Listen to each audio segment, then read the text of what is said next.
তোমার মানি ব্যাগে কি তোমার বড় ছবি থাকে? হ্যাঁ, আমি ইচ্ছা করে রাখি না তো এটা, তাহলে চাকরি করি। চাকরি করলে কি মানি ব্যাগে কি বড় ছবি রাখতে হয়? বোর্ড ছবি যে মানিব্যাগে একটা রাখতে হয় এটা জানতাম না। যখন থেকে জানছি তখন বুঝতে পারছি যে আসলে কি জন্য রাখতে হয়। এটা একটা চাকরি, চাকরি করতেছি আমি, এছাড়া কিছু না। প্রত্যেকটা পুরুষ হতে এই চাকরি করে।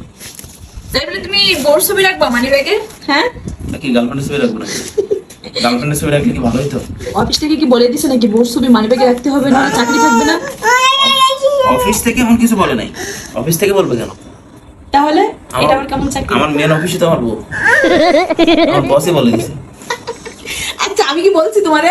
হ্যাঁ, তোমার বলা লাগে না। এই যে বললাম তো সে কথা, চাকরি করতেছি। চাকরি করা বলতে কি বোঝা জানো?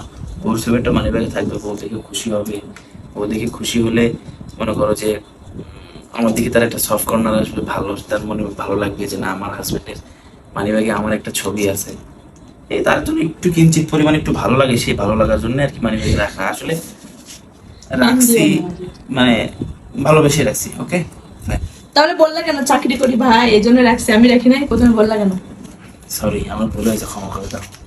ভালোভাবে ক্ষমা চাও, হাত জোড় করে ক্ষমা চাও। টাকাটা উঠায় মা, মানে আমার মানি ব্যাগে সব টাকা পয়সা, এমনি টাকা পয়সা না, ফকির মানুষ, যে কয় টাকা ছিল আর কি, যতটুকু ছিল মানে সব সরে সিটে ফ্লোরের ভিতরে অবস্থা খারাপ। আমার যত card, debit card, credit card, driving licence সব সব কিছু সব ফুল আছে।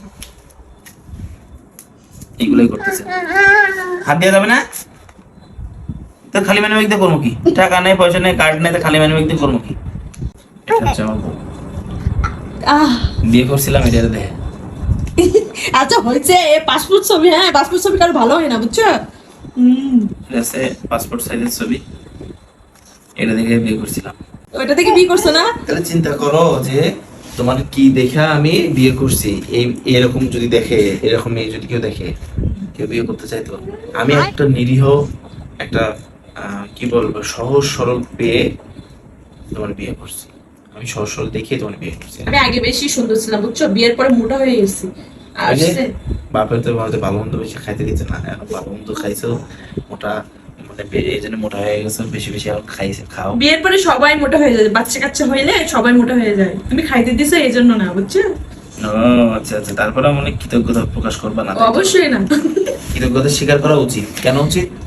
আমি তোমার খাই, আমি তোমার পড়াই, তুমি আমার খায়া, তুমি আমার সাথে যখন তোমার বিয়ে হয়েছে তখন তোমার ওজন ছিল মাত্র 40-45 কেজি।